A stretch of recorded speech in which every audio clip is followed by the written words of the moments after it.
Bonjour à tous et bienvenue dans les studios du journal L'Indépendant pour ce nouveau numéro de notre émission Mon Territoire J'y crois.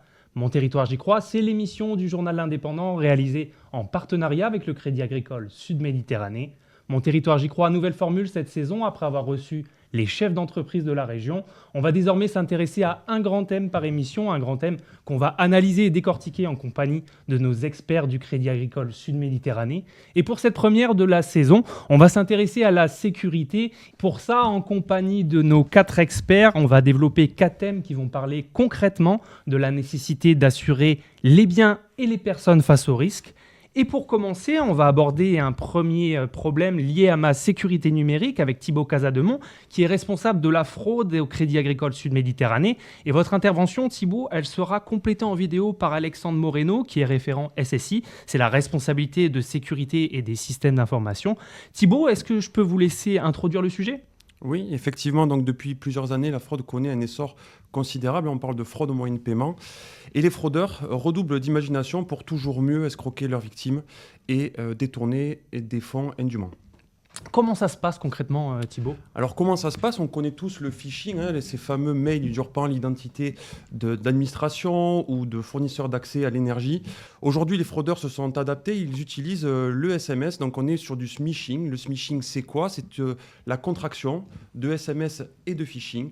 On a tous reçu ces derniers mois un SMS pour une amende à payer, au retard, pour un colis qui n'entre pas dans la boîte aux lettres, ou tout simplement un petit SMS qui vous dit « Bonjour, vous êtes chez vous ».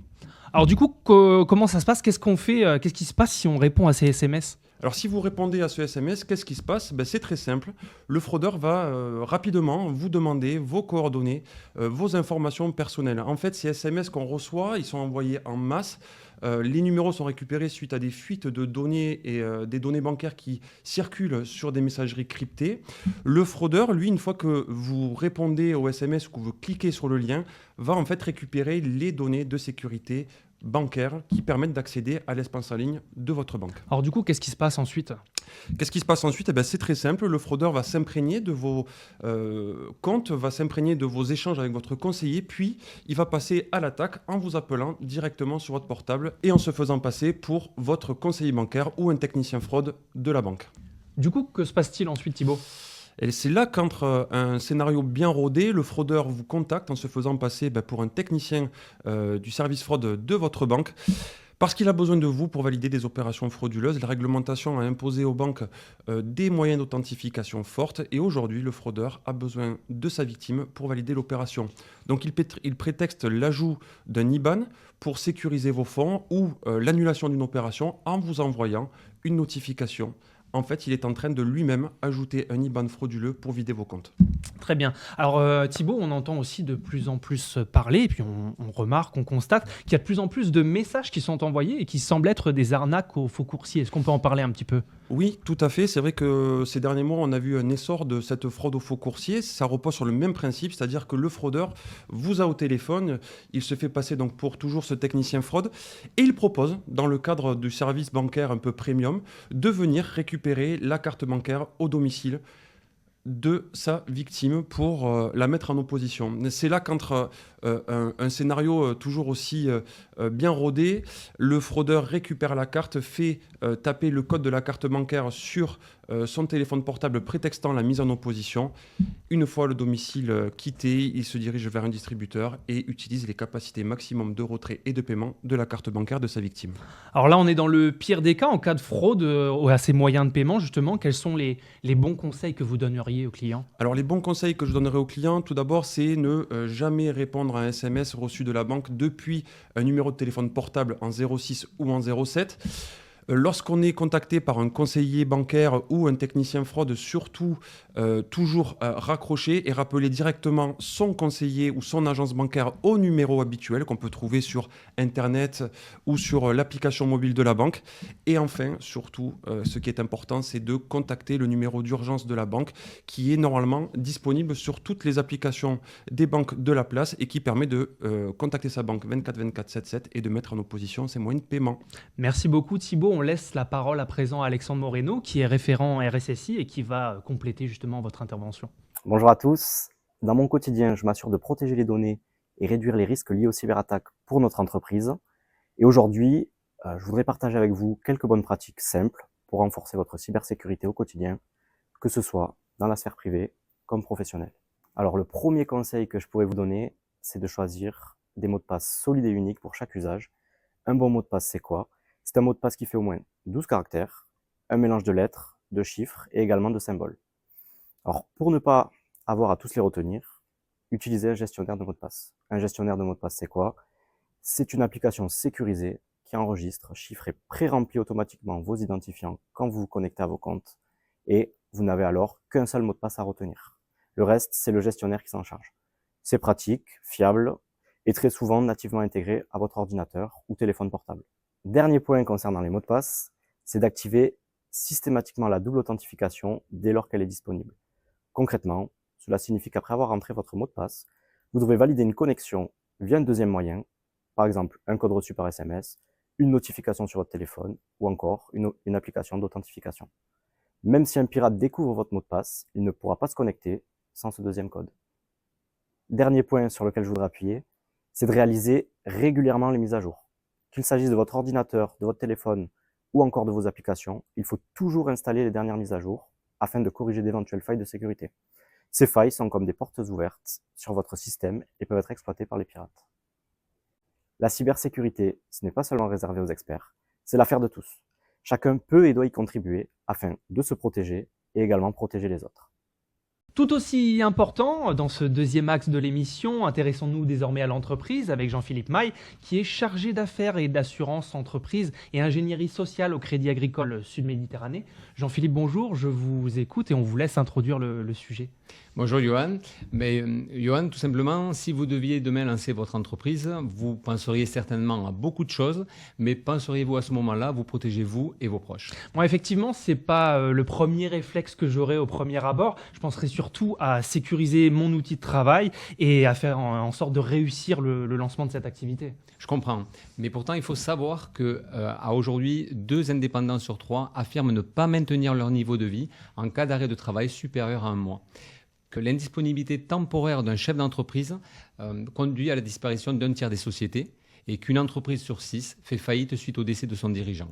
Voilà pourquoi il est important d'avoir une approche protection sociale dès la création d'entreprise. Cette approche de protection sociale, il faut l'avoir au moment où on choisit par exemple le statut de son entreprise? Oui, c'est exactement ça. Au moment du choix de son statut, donc lors de l'installation, il va opter donc pour un statut de indépendant ou assimilé salarié qui va avoir un impact sur sa protection sociale, notamment de la part des régimes obligatoires en incapacité, invalidité, décès, fortement diminuée par rapport à celle de garantie conventionnelle de salarié le plus souvent. Et du coup, quelles sont ces garanties, Jean-Philippe? Est-ce que vous pouvez nous faire un point? Oui, vous allez retrouver le maintien de salaire, la rente conjoint, la rente éducation ou des capitaux en faveur des héritiers en cas de décès. Et du coup, alors, quels conseils on peut donner aux dirigeants de l'entreprise?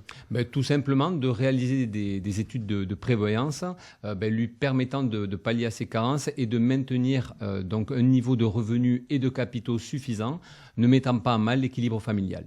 Alors on comprend bien à présent l'importance d'un bilan de protection globale lié à l'entreprise et à son installation. Est-ce qu'il y a un autre point à anticiper pour ce chef d'entreprise? Oui, la protection du patrimoine privé. Aujourd'hui, un chef d'entreprise est personnellement exposé dans le cadre de ses fonctions.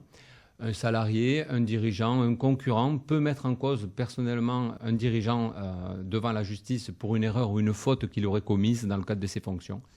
Et là, le risque pour le dirigeant, c'est de devoir payer son avocat et les éventuels dommages et intérêts en utilisant des sommes personnelles. Est-ce que vous pourriez nous donner un exemple dans cette situation précise? Oui, Johan, vous avez créé votre entreprise dans le bâtiment. C'est une activité qui est risquée. Un de vos salariés se blesse sur un des chantiers. Ce dernier pourrait être amené à rechercher votre responsabilité, notamment sur le non-respect de la réglementation portant sur la protection des salariés et ainsi obtenir des dommages et intérêts.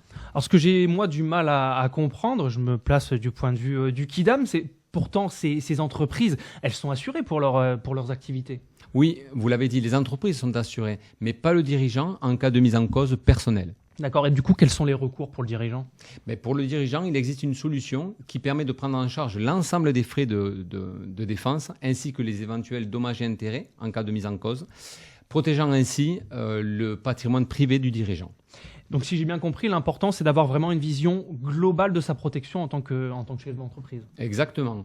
Pour conclure, lorsqu'on crée une entreprise, on sait que le temps est précieux pour un chef d'entreprise à ce moment-là, qui plus est sur une création. Mais avoir ces deux approches, protection sociale, protection du patrimoine privé, c'est anticiper les risques et cela permet de préserver à la fois son entreprise et sa famille. Très bien Jean-Philippe, merci beaucoup. Merci beaucoup Johan. Troisième partie de notre émission, parlons d'un sujet qui nous concerne tous. Comment bien protéger sa maison? Assurance habitation, télésurveillance. Quels sont les conseils à donner à un client? Je suis avec David Macias, qui est responsable assurance IARD au Crédit Agricole Sud-Méditerranée. David, on signe son contrat d'assurance une seule fois dans sa vie en général et après on n'y retouche plus jamais. Est-ce que vous pouvez nous dire pourquoi c'est important de le réviser régulièrement? Bonjour Johan et bonjour à tout le monde. C'est vrai Johan qu'on signe notre contrat d'assurance habitation et on ne pense pas à le réviser. Pourtant, il y a plusieurs raisons de faire une révision. Alors pourquoi faut le réviser? D'abord, le logement, il évolue. Si vous réalisez des travaux, une extension, que vous aménagez, j'allais dire une véranda, ça change la valeur du bien assuré. Ensuite, les biens changent aussi. On achète du nouveau matériel informatique, de l'électroménager, parfois même des bijoux. Donc si le contrat n'est pas ajusté, on peut être sous-assuré. Et puis enfin, les garanties peuvent être insuffisantes. Certains contrats de base couvrent mal, j'allais dire, le vol, ou exigent une porte blindée ou une serrure toit-point, etc. Alors quand on dit régulièrement réviser le contrat, David, c'est tous les combien de temps en fait? Bonne question, Johan. En résumé, je pense qu'il faut faire une révision tous les 2 à 3 ans ou après un changement important. C'est essentiel pour rester bien couvert. Alors concrètement, quels sont les conseils à donner à un client qui a déjà son contrat d'habitation? Les bons réflexes, Johan, pour les clients, c'est premièrement relire les exclusions. Par exemple, un vol sans effraction ou une fenêtre que vous laissez entrouverte peut ne pas être couvert par votre contrat. Ensuite, il faut vérifier les plafonds d'indemnisation. Par exemple, pour les objets de valeur. Il faut souvent une déclaration spécifique. Donc, petit conseil à donner, c'est tenir un petit inventaire de ses biens avec facture et photo. C'est précieux notamment pour accélérer l'indemnisation en cas de sinistre. Et puis enfin, je pense qu'il faut prévenir son assureur en cas d'absence prolongée.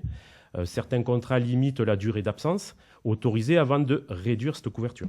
Alors merci David pour toutes ces informations. Vous venez à l'instant d'aborder un sujet, le sujet de l'absence, notamment lors de nos congés. On entend beaucoup parler de télésurveillance. Est-ce que vous avez des conseils à donner pour les gens qui s'y intéressent? Johan, 2 chiffres. Je ne vais pas en donner beaucoup, mais 2. En 2024, 200 000 cambriolages en France. Et dans les PO, j'ai lu ça dans un article de l'Indépendant, je crois, au mois de janvier, plus 8% d'augmentation de cambriolage. Donc c'est important. Ouais. Effectivement, la télésurveillance, on en parle, c'est vraiment un bon complément. 2 atouts majeurs pour moi, dissuader et alerter. Alors, j'ai quelques conseils. Il faut choisir un service actif, 24 heures sur 24, 7 jours sur 7, qui est capable d'alerter immédiatement en cas d'intrusion. Installer le matériel au bon endroit. Alors, généralement, on va dire c'est la porte d'entrée, le garage ou les fenêtres vulnérables. Il faut aussi comparer les formules. Certaines incluent le matériel, d'autres demandent de l'acheter. Les abonnements ne couvrent pas, j'allais dire, toujours cette maintenance. Donc, il faut vraiment la vérifier. Et puis surtout, il faut demander à son assureur, dans certains cas, à avoir, j'allais dire, un contrat télésurveillance plus un contrat habitation, permet de réduire la cotisation, ça peut être de 5% par exemple, et surtout d'avoir la franchise offerte en cas de vol. Ce que vous êtes en train de nous dire, c'est que télésurveillance et assurance habitation, c'est complémentaire en fait comme dispositif. Exactement, Johan. L'assurance, on peut dire que c'est le filet sécurité financier. Si vous arrive un sinistre, vous êtes indemnisé. Et la télésurveillance, on est dans de la prévention. Elle va réduire le risque de cambriolage. Ensemble, on peut dire qu'elle forme une vraie protection.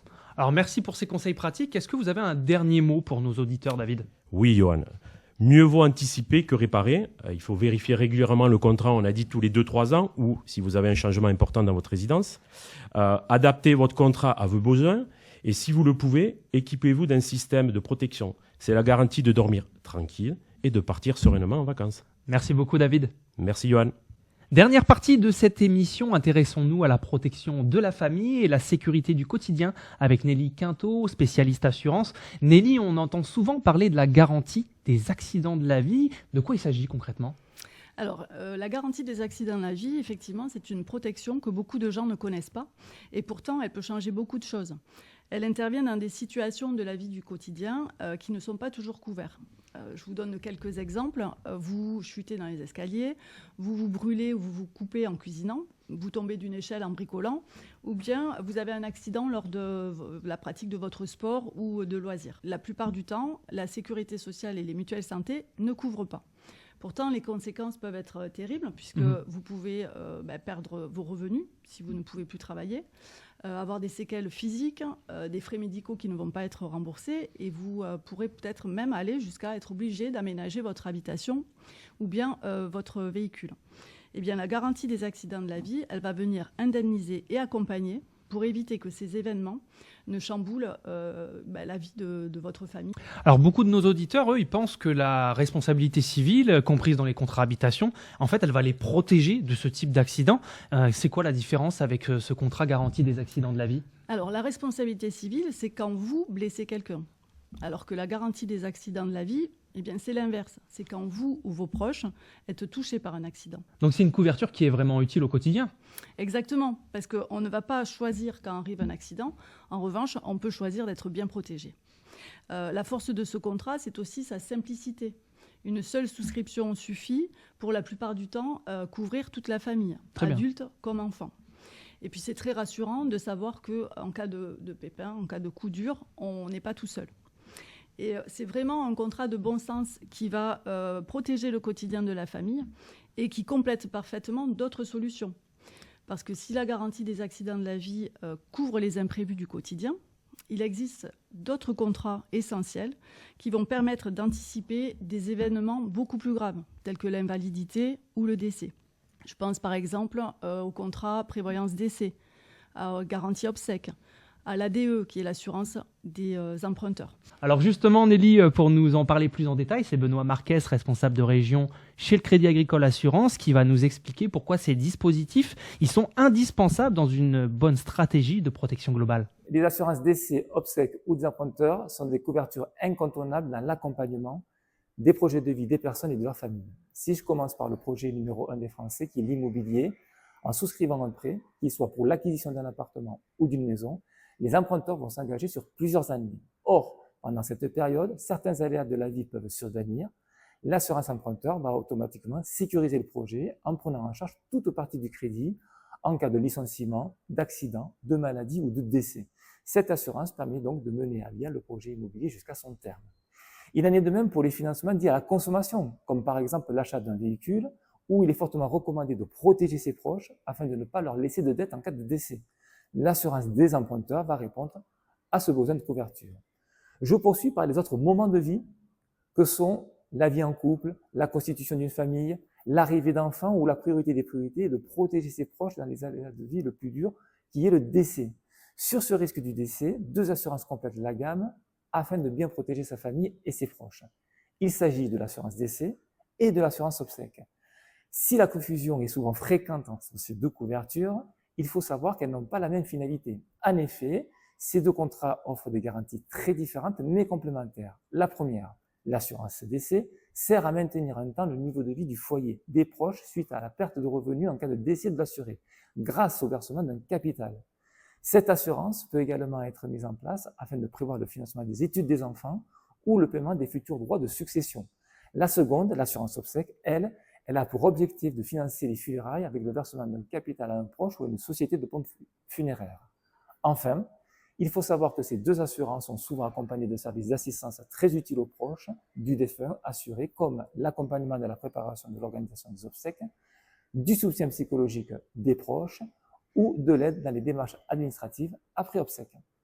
C'était Mon Territoire J'y Crois, l'émission du journal indépendant réalisée en partenariat avec le Crédit Agricole Sud Méditerranée. Merci à tous nos experts qui sont passés pour cette première émission de la nouvelle saison.